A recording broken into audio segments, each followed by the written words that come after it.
Hello, good morning to all. आज हम लोग आई इरोडो का क्वेश्चन नंबर 1.140 सॉल्व करेंगे। तो पहले मैं क्वेश्चन रीड करता हूँ। A small bar A resting on a smooth horizontal plane is attached by thread to a point B and by means of weightless pulley to a weight B possessing the same mass as the bar itself.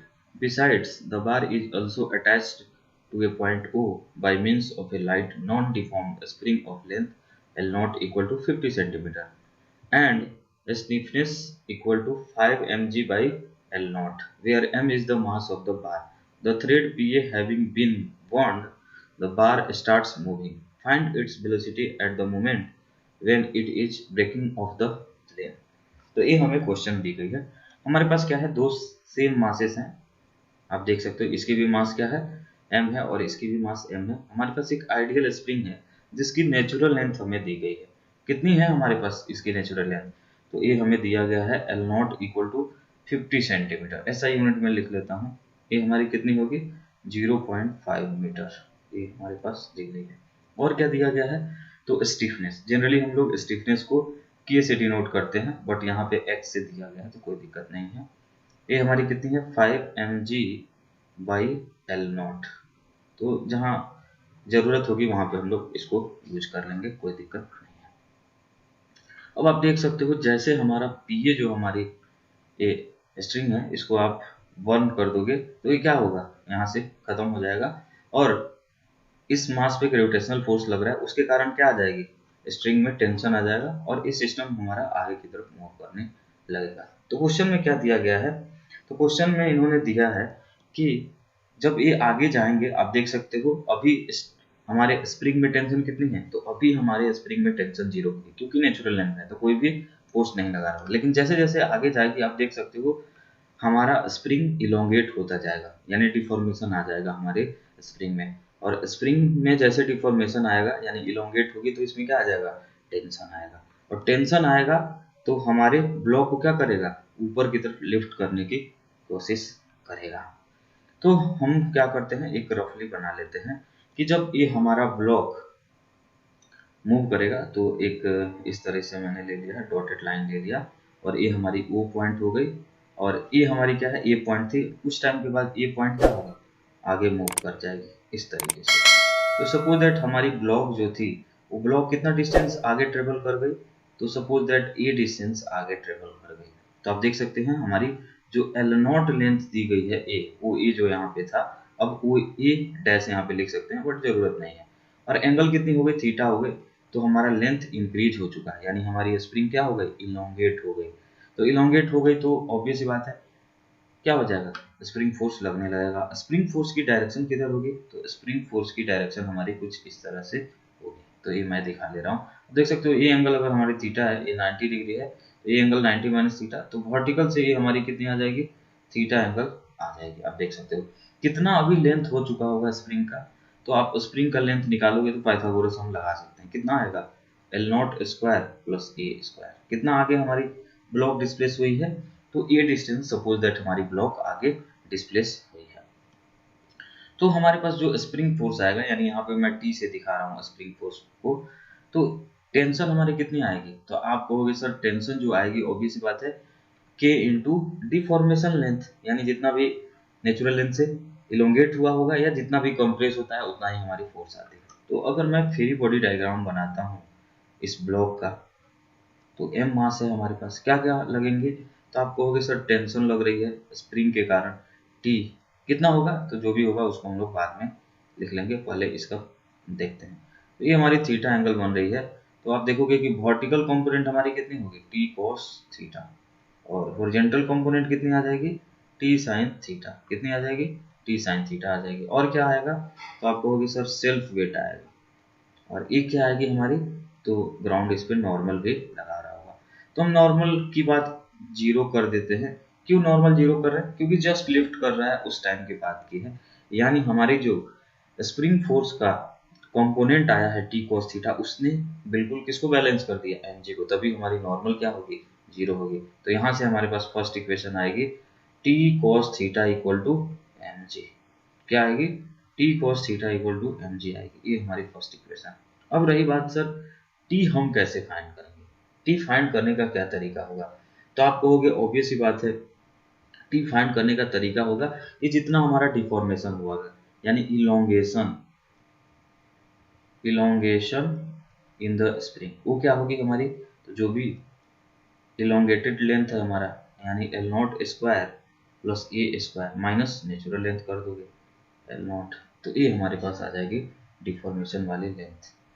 और यहाँ पे अगर ये theta बन रहा है, तो अगर मैं, क्योंकि यहाँ पे मुझे cos थीटा भी चाहिए, एक्चुअल में क्या चाहिए, मुझे cos थीटा चाहिए, तो cos थीटा चाहिए, तो यहाँ से अगर मैं cos थीटा लिखने की कोशिश करूँ, तो cos थीटा इक्वल टू क्या हो जाएगी, तो cos थीटा, अगर इसको आप थीटा मान रहे हो, तो एल नॉट हमारा क्या होगा, बेस होगी, और ये स्प्रिंग की अभी जो लेंथ है वो हमारी हाइपोटेन्यूज का काम करेगी, तो L not upon root under L square plus a square, ये हमारी क्या आ जाएगी, ये हमारी cos थीटा आ गई, आप देख सकते हो।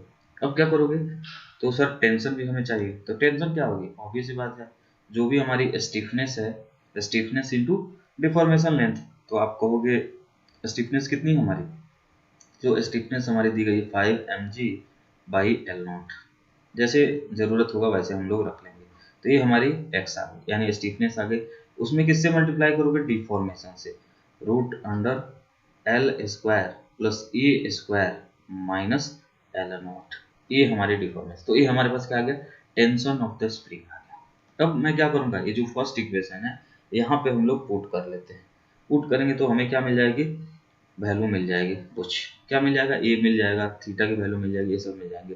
तो मैं टी को लिख लेता हूँ, तो थोड़ा सा नीचे लिख देता हूँ क्योंकि हमें अच्छा खासा जगह चाहिए, तो हमने लिखा टी यानी 5 mg/L0 into deformation root under L0 square plus a square minus L0, ये हमारे पास, तो ये हमारा tension into cos theta, cos theta की वैल्यू आप यहाँ से देख सकते हो कितनी है, L0 upon root under L0 square plus a square equal to क्या होनी चाहिए, तो ये हमारी mg के बराबर होगी, फर्स्ट इक्वेशन यही था हमारा, m से m यहाँ पे कैंसिल कर सकते हो, इस L0 से ये वाली हमारी L0 चली गई, और क्या कर सकते हो, तो सर g से g भी चला जाएगा यहाँ पे, तो ये हमारा g से g चला गया।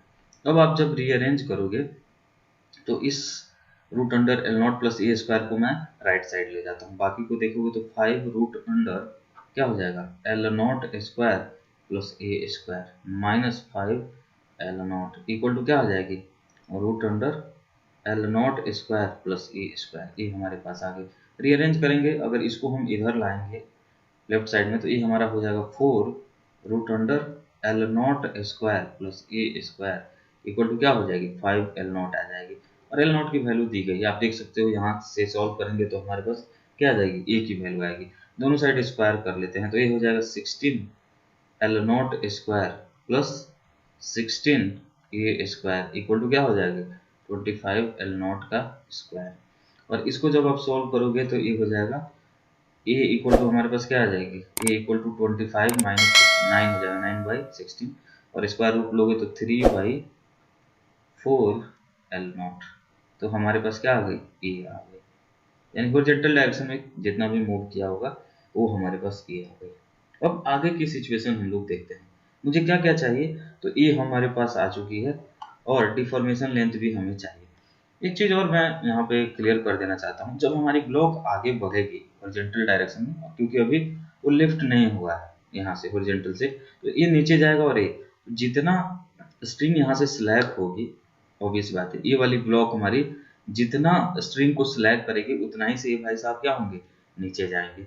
तो कांस्टेंट रिलेशन से आप बोल सकते हो कि जब ये आगे बढ़ेगा तो इसकी वेलोसिटी जब v होगी, तो हमारे इस ब्लॉक की भी वेलोसिटी कितनी होगी, v होगी, और अगर ये आगे की तरफ कितना शिफ्ट हुआ है, ये शिफ्ट हुआ है, तो ये ब्लॉक हमारी जो होगी b ब्लॉक, वो भी कितना से नीचे जाएगी, ए से नीचे जाएगी, कितना से जाएगी, ए से नीचे जाएगी, तो हमारे पास ये आ चुका है कि दोनों की वेलोसिटी क्या होगी, इक्वल होंगी, और स्ट्रिंग जितना से छोड़ेगी स्लैग होगी, यानी उतना ही से हमारा बी ब्लॉक भी क्या होगा, नीचे जाएगा, आगे यूज करेगा, इसलिए मैं लिख रहा हूँ। और क्या चाहिए, तो सर डिफॉर्मेशन लेंथ भी हम लोग फाइंड कर ही लेते हैं ना, क्योंकि हमारे पास क्या दिया है, इलोंगेशन जो हुआ है, यानी डिफॉर्मेशन उसको मैं बोल रहा हूँ, वो हमारे पास है root under L not square plus a square minus L not, तो इसको अगर मैं सॉल्व करने की कोशिश करूंगा तो एल नॉट स्क्वायर प्लस ए की वैल्यू कितनी है 3/4 एल नॉट का स्क्वायर, ए हमारे पास आ गई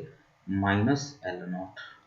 और इसको जब आप सॉल्व करोगे तो सॉल्व करने पे ए हमारी वैल्यू कितनी आती है, तो ए हमारे पास वैल्यू आ जाती है 1/8 मीटर। और ए 1/8 मीटर कब आई है, तो ये 1/8 मीटर आई है जब एल नॉट की वैल्यू मैंने कितना लिया है 0.5 मीटर। कितना लिया है 0.5 मीटर, तो ध्यान रखना। और यहाँ से आपकी आ जाएगी, यहाँ से भी आपका वैल्यू आ जाएगा ए की वैल्यू अगर आप निकालना चाहते हो, क्या हो जाएगा 3/4 इंटू 0.5।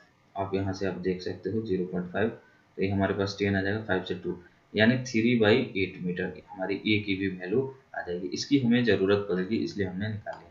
तो आप ऊपर से देख सकते हो एक बार रिव्यू। तो अब क्या करोगे, तो अगली स्टेप जो हमारी होगी, क्योंकि आपने क्या निकाल लिया, आपने थीटा भी निकाल सकते हो बट ज़रूरत नहीं है हमें थीटा की, इसलिए मैंने नहीं निकाला है। हमारे पास जो डिफॉर्मेशन हुआ है यानी स्प्रिंग जितना उसकी लेंथ इंक्रीज हुई है, इलोंगेट हुई है, वो है हमारा 1/8 मीटर। और क्या है हमारे पास, तो हमारे पास है कि हॉरिजॉन्टल डिस्प्लेसमेंट जो हमारे ब्लॉक की हुई है 3/8 मीटर, यानी हमारा बी ब्लॉक भी कितना से नीचे गया होगा 3/8 मीटर से नीचे गया है। अब हमारा अगला स्टेप क्या होगा, तो हम लोग वर्क एनर्जी थ्योरम यूज करेंगे। क्या यूज करेंगे, work energy theorem, work energy theorem. तो वर्क एनर्जी थ्योरम जब हम यूज कर रहे हैं क्या होता है, तो work done by all forces, यानी work done by gravity, work done by spring force. और क्या होगी, तो आपको होगी sir work done by tension. कौन सा टेंशन, स्ट्रिंग का टेंशन, यानी ए बी के बीच में जो कनेक्टेड स्ट्रिंग है उसके टेंशन का। और क्या आएगा, वर्क डन बाय नॉर्मल आ जाएगा equal to change in kinetic energy. तो आप देख सकते हो इसमें दो का वर्क डन जीरो होगा, एक तो नॉर्मल का, क्यों, क्योंकि नॉर्मल किस पे लग रही है, ब्लॉक ए पे लग रही है, और ब्लॉक ए का वर्टिकल डायरेक्शन में कोई डिस्प्लेसमेंट ही नहीं हो रहा है, तो उस पर नॉर्मल का वर्क डन क्या होगा, जीरो होगा। और work done by tension of string, वो भी क्या होगा, जीरो होगा। क्या रीजन है जीरो होने का, तो जीरो होने का सीधा रीजन है क्योंकि जितना ए ब्लॉक पे पॉजिटिव वर्क होगा उतना ही बी ब्लॉक पे क्या होगी, नेगेटिव वर्क होगी, इसलिए जीरो हो जाएगा। अब वर्क डन बाई ग्रेविटी की बात करें तो ए ब्लॉक पे भी वर्क डन बाई ग्रेविटी क्या होगी, जीरो। क्यों जीरो होगी, क्योंकि उसका वर्टिकल डिस्प्लेसमेंट ही नहीं हो रहा है ए ब्लॉक का। केवल हमारे बी ब्लॉक पे वर्क डन होगा ग्रेविटी का, और कितना होगा, तो आप कहोगे एम जी इंटू जो भी वर्टिकल डिस्प्लेसमेंट हुई है बी ब्लॉक की, कितना हुई है ए, और ए की वैल्यू हम लोग फाइंड कर चुके हैं, कितना है 3/8 मीटर। तो ये हमारे पास होगा प्लस एम जी इंटू 3/8, ये हमारे पास। तो ये वर्क डन बाई ग्रेविटी हो गई। वर्क डन बाई स्प्रिंग क्या होती है, वर्क डन बाई स्प्रिंग होती है initial potential energy minus final potential energy. तो इनिशियल पोटेंशियल एनर्जी क्या होगी स्प्रिंग की, नेचुरल लेंथ में था तो इनिशियल पोटेंशियल एनर्जी स्प्रिंग की हमारी जीरो होगी, माइनस फाइनल पोटेंशियल एनर्जी कितना होगा 1/2 इंटू डिफॉर्मेशन, क्या होगा 5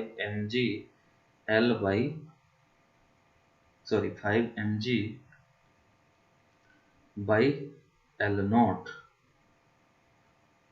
इंटू डिफॉर्मेशन। कितना है डिफॉर्मेशन, तो वो डिफॉर्मेशन है हमारी 1/8 का स्क्वायर इक्वल टू क्या हो जाएगी, चेंज इन काइनेटिक एनर्जी। तो 1/2 mv square plus 1/2 mv square. Constant से हमने देख लिया था, दोनों ब्लॉक की सेम वेलोसिटी होगी फाइनली, और इनिशियल वेलोसिटी कितनी थी, जीरो, तो इनिशियल काइनेटिक एनर्जी दोनों ब्लॉक की जीरो। तो ये हमारे पास चेंज इन काइनेटिक एनर्जी। अब क्या करोगे, रीअरेंज कर लो, तो जो जो कैंसिल होने वाले हैं आप उनको कैंसिल कर लो, m m एंड m यहाँ जा चुके हैं।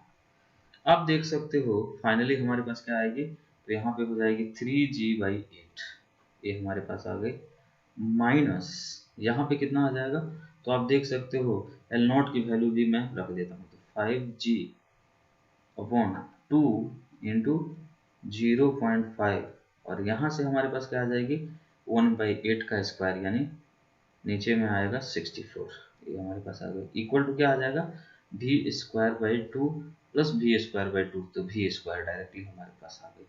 तो ये हमारे पास, अब इनको थोड़ा सा हम लोग सॉल्व कर लेते हैं। तो आप देख सकते हो यहाँ से कैंसिल करोगे तो ऊपर जाएगा 10, तो 5 से 2 टाइम्स, और 2 से 2 हमारे पास चला गया, तो यहाँ आ गया 3g/8 माइनस कितनी आ जाएगी हमारी 5g/8, 64, 5g/64 इक्वल टू कितनी आ गई, v स्क्वायर।